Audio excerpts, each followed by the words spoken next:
Assalamualaikum warahmatullahi wabarakatuh. Selamat malam buat teman-teman semua. Terima kasih buat teman-teman yang sudah mendukung channel saya. Terima kasih yang sudah subscribe, like, comment, and share. Yang belum, saya persilahkan untuk subscribe, like, comment, and share. Baiklah, di video kali ini kita akan melihat alur cerita dari drama Korea Revenge of Other episode 2. Saat Chanmi menoleh ke arah yang dilihat oleh Chankyu, Chanmi terkejut karena tiba-tiba di situ sudah ada Suhyun yang berdiri. Suhyun bertanya kepada Chanmi, "Sedang apa kau di sini?" Tapi Chanmi malah menanya balik kepada Suhyun. Suhyun hanya mengatakan kalau dia tiba-tiba teringat tempat ini dan mampir. Karena dulu sebelum libur ada siswa yang bunuh diri di sini dengan melompat. Suhyun mengatakan bahwa dia pernah sekelas dengan anak tersebut. Lalu Chanmi bertanya kepada Suhyun apa yang membuatnya teringat dengan tempat ini. Suhyun hanya kepikiran saja dengan anak itu. Meski tidak dekat dengannya, Suhyun melihat Pak Won-suk terjatuh dan menelepon polisi. Suhyun penasaran kenapa Pak Won-suk melompat dari tempat itu. Apa yang mendorongnya untuk melakukan bunuh diri. Kemudian Suhyun bertanya kepada Chanmi, kenapa dia bolos kelas padahal tim olahraga sedang tidak latihan. Tapi Chanmi malah menanya balik ke Suhyun, kenapa dia tidak datang sekolah selama sepekan. Tapi Suhyun hanya menjawab kalau dia rindu makan siang, makanya dia kembali. Chanmi mengira kalau Suhyun kembali ke sekolah hanya untuk makan siang. Ternyata makan siang itu adalah memberi makan seekor kucing yang diberi nama makan siang oleh Suhyun. Suhyun meminta kepada Chanmi untuk mengurus kucing tersebut jika dia tidak datang lagi selama beberapa hari ke depan. Chanmi menanyakan kepada Suhyun bagaimana dia bisa melaporkan ke polisi pada hari kejadian. Suhyun mengatakan kalau saat itu dia sedang memberi makan siang, lalu mendengar bunyi gedebuk, lalu dia mendatangi tempat tersebut dan melihat Won-suk terbaring di tempat itu. Saat berada di kantin, Chanmi melihat Suhyun sedang bercerita dan bercanda bersama teman-temannya. Lalu Chanmi teringat dengan kata-kata dokter tentang penyakit Suhyun. Tapi Chanmi memutuskan untuk berpura-pura tidak tahu. Chanmi tidak mendengar apapun di rumah sakit hari itu. Saat sedang makan, tiba-tiba Min Soo-ha menjatuhkan tempat makannya saat dia melihat Sa Jung-kyung ada di depannya. Dia merasa sangat ketakutan. Min Soo-ha lalu buru-buru keluar dari kantin. Min Soo-ha pernah mengikuti klub fotografi bersama Sa Jung-kyung. Pada semester lalu, Sa Jung-kyung melakukan pelecehan terhadap dirinya.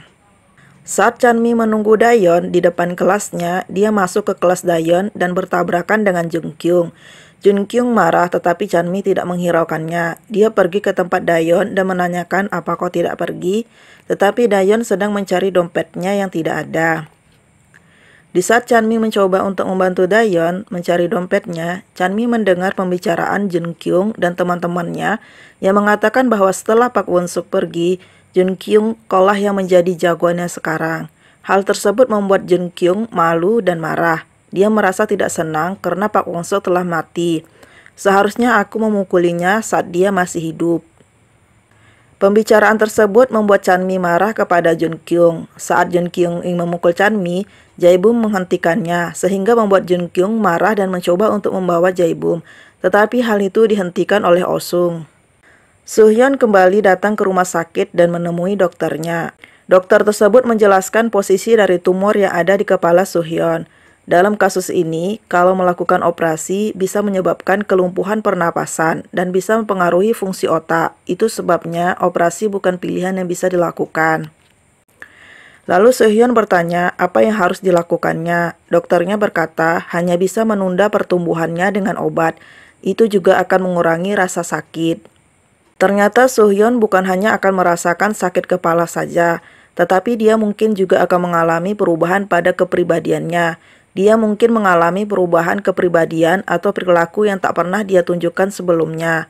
Mungkin menjadi pemalu atau sangat kasar. Depresi atau gejala manik juga bisa terjadi. Suhyun harus bisa dan berusaha untuk bisa menenangkan pikirannya. Saat Chanmi sedang melakukan latihan menembak, dia dipanggil oleh pelatihnya untuk membantu Jae-bum. Dia ditunjuk untuk menjadi pelatihnya Jae-bum. mengajarkan Jae-bum untuk mempelajari dasar-dasarnya agar dia terbiasa menembak. Jae-bum melakukan latihan menembak ini untuk membantu memulihkan ingatannya. Di lapangan sekolah, Chanmi mulai mengajari Jae-bum dasar-dasar menembak. Di arena bowling tempat Soo-hyun bekerja, dia bertemu dengan temannya Hong A-jung dan Tae So-yeon. Mereka bertiga bercerita di atas atap. Lalu Hong A-jung bertanya kepada Soo-hyun, ini nomor siapa? Dia mengirimkan 10 pesan. Di mana pesan tersebut berisikan, apa ini nomor Hong A-jung? Aku Ok Chanmi, murid pindahan. Aku ingin bertanya tentang Pak Won-suk. Bisakah kita bertemu? Tolong hubungi aku.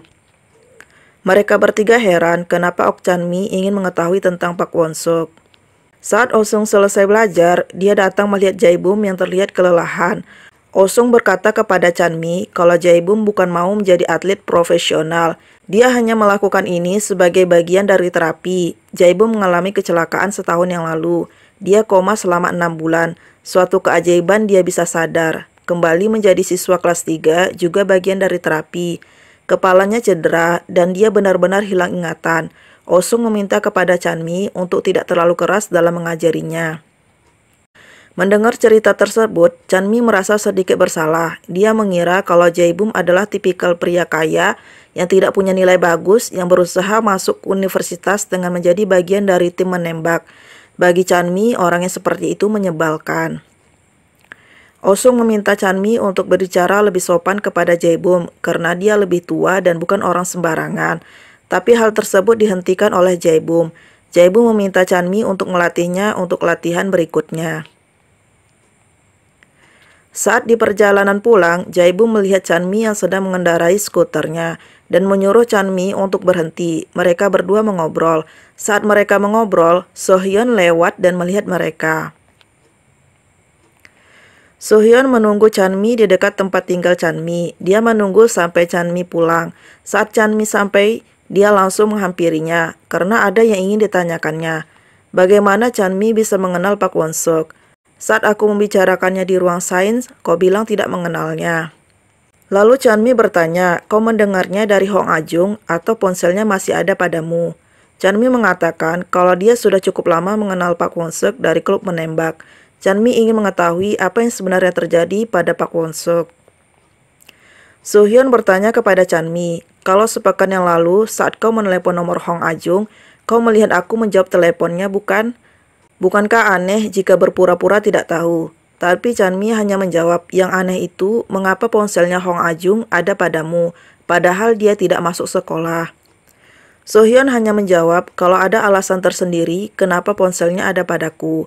Tapi So-hyun tidak bisa memberitahu akan alasannya kepada Chanmi. Chanmi tidak percaya dengan alasan yang diberikan So-hyun. Dia ingin mendengarnya langsung.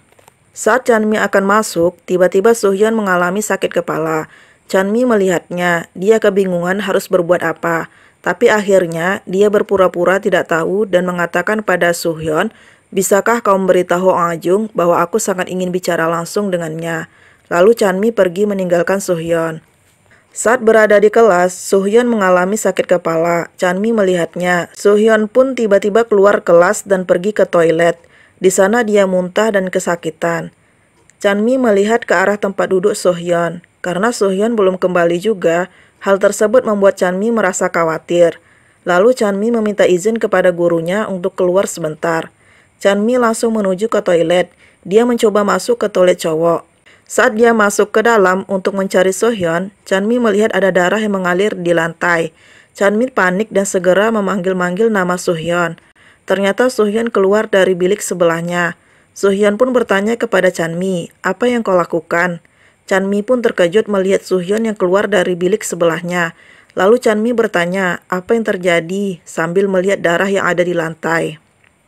Chanmi langsung meminta So-hyun untuk mengangkatnya agar dia bisa melihat apa yang terjadi di dalam bilik yang terkunci. Saat dia melihatnya, ternyata di dalam ada Sun-ha yang sudah berdarah.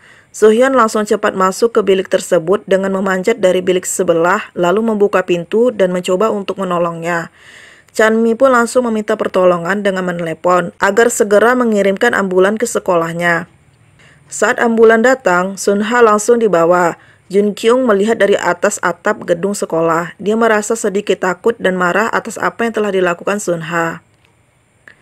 Saat para detektif datang ke sekolah, mereka melihat Chanmi dan mengingatnya bahwa dia adalah gadis yang waktu itu membuat keributan di kantor polisi tentang kasus kematian saudara kembarnya.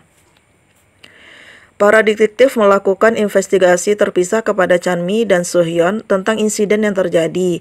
Mereka mendapatkan banyak pertanyaan. Saat mereka ditanya, detektif mendapatkan telepon dan mereka mengatakan kalau Min Soo-ha sudah sadar dan mereka merasa bersyukur. Lalu detektif bertanya kepada Soo-hyun apa dia dan Chanmi dekat karena Pak Won-suk. Tapi Soo-hyun tidak mengerti apa maksud dari pertanyaan tersebut. Chanmi tidak memberitahu Soo-hyun bahwa dia adalah saudari kembar Won-suk. Karena kalau Soo-hyun tahu, Chanmi berpikir kalau nantinya Soo-hyun tidak akan jujur saat Chanmi bertanya soal kakaknya. Chanmi meminta kepada detektif untuk merahasiakan kalau dia adalah saudari kembar Won-suk.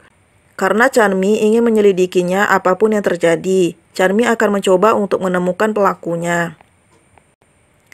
Saat selesai dengan detektif, Chanmi dan Soo-hyun bertemu. Mereka saling bertanya, apa yang ditanyakan detektif tadi kepadamu? Karena Chanmi dan Soo-hyun ditanya secara terpisah.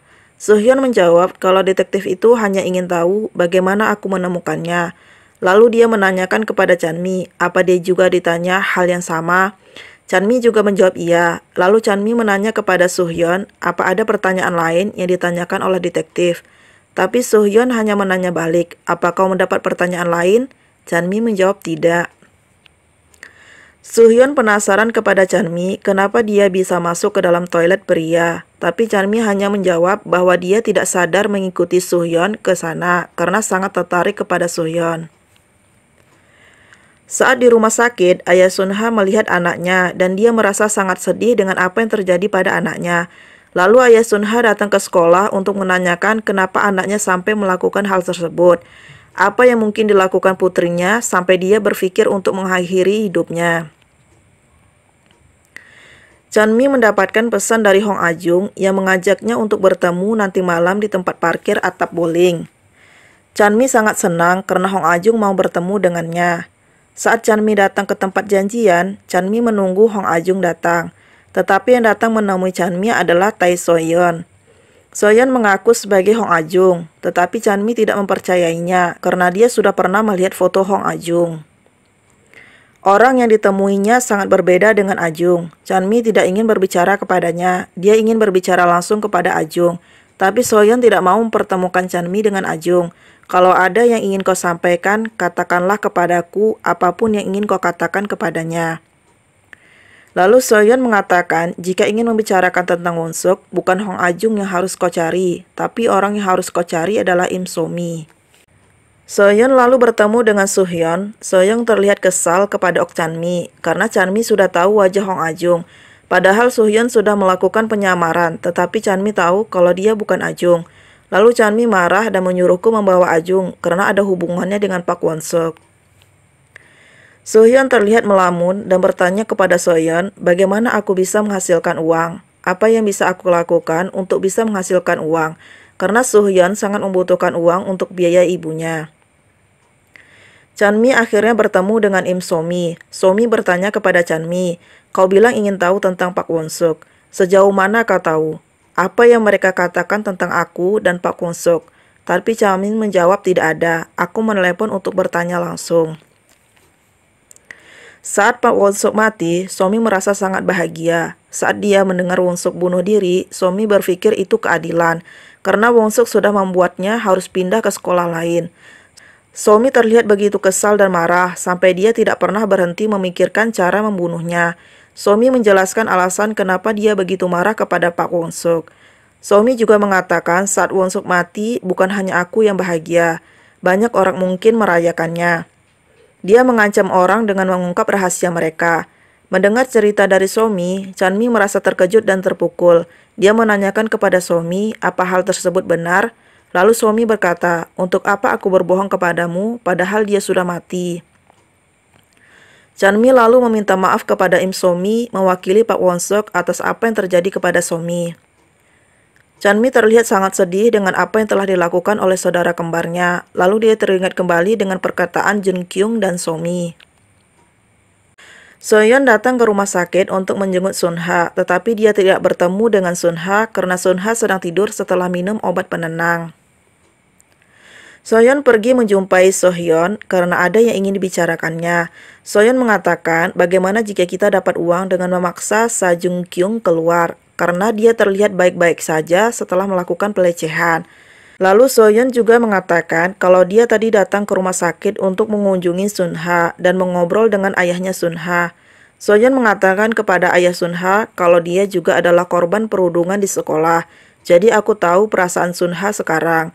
Aku sungguh ingin membunuh mereka, tapi kami tidak bisa melakukan apapun. Itu sebabnya dia melakukan perbuatan tersebut. Soyeon mengatakan kepada ayah Sunha bahwa dia bisa mengusir mereka dari sekolah. Aku akan melakukannya untukmu. Sohyeon menolak rencana dari Sohyeon. Dia tidak mau melakukannya. Lalu Sohyeon berkata kepada Sohyeon, kalau kau pernah menyelamatkanku. Sejak hari itu, aku mendapatkan kepercayaan diri. Aku merasa hidup, tapi Sohyeon tetap tidak mau melakukannya. Lalu Sohyeon menceritakan kembali tentang hidupnya saat dia baru pindah. Di sekolah, Sohyeon bertemu kembali dengan orang yang melakukan perundungan kepadanya. Sohyeon disiksa oleh mereka di dalam toilet wanita sampai dia mengalami luka yang cukup serius. Sohyeon mendatangi orang-orang yang telah merundung Sohyeon dan menghajar mereka hingga menyuruh mereka untuk meminta maaf kepada Sohyeon. Sohyeon meminta kepada Sohyeon untuk menyelamatkan Min Soo-ha juga, sama seperti waktu Sohyeon menyelamatkan dirinya, tapi Sohyeon tetap tidak mau melakukannya. Sohyeon terus mencoba untuk mengajaknya dengan mengatakan bahwa para bedebah seperti itu tidak peduli dengan hukum sampai mereka dihajar. Sohyeon memberikan waktu kepada Sohyeon untuk memikirkannya kembali. Saat berangkat ke sekolah, Sohyeon mendapat telepon dari tempat ibunya dirawat. Mereka mengatakan kalau ibunya mengalami gejala pneumonia. Sohyeon langsung bergegas datang ke rumah sakit untuk melihat ibunya dan memberikan semangat kepada ibunya. Apa yang terjadi kepada ibunya membuat Sohyeon sangat bersedih. Sohyeon akhirnya menjalankan rencananya dengan mendatangi Jung Kyung. Sementara itu, Jung Kyung sedang mengerjakan sesuatu yang bisa menyelamatkan dirinya dari halangan yang ada. Sohyeon memberi pelajaran kepada Jung Kyung dan menyuruhnya untuk meminta maaf kepada Min Soo-ha, menyuruh Jung Kyung berhenti sekolah dan jangan pernah kembali. Berjalan perlahan dari ruang guru ke gerbang utama agar semua orang bisa melihatmu pergi. Saat Sohyeon akan pergi, dia tidak sengaja menjatuhkan foto yang ada di meja. Kemudian dia melihat foto tersebut. Hal tersebut membuat Sohyeon menjadi sangat marah hingga menendang Jung Kyung sampai terjatuh. Lalu dia menanyakan alasan kenapa kau mencetak foto ini. Jung Kyung menjawab kalau dia mencetak foto tersebut untuk mengancam Min Soo-ha agar dia keluar. Jawaban yang diberikan Jung Kyung membuat Sohyeon semakin marah. Dia tidak bisa menahan dan mengendalikan dirinya hingga menghajar Jung Kyung hingga terluka parah. Setelah selesai melakukan aksinya, Sohyeon berlari dan melompati pagar. Ternyata dia malah bertemu dengan Chanmi yang baru mau pulang. Jadi itulah alur cerita dari drama Korea Revenge of Order episode 2. Terima kasih buat teman-teman yang sudah menonton video ini dari awal sampai akhir. Terima kasih buat dukungannya. Terima kasih yang sudah subscribe, like, comment, and share. Yang belum saya persilahkan untuk subscribe, like, comment, and share. Terima kasih. Selamat malam. Wassalamualaikum warahmatullahi wabarakatuh.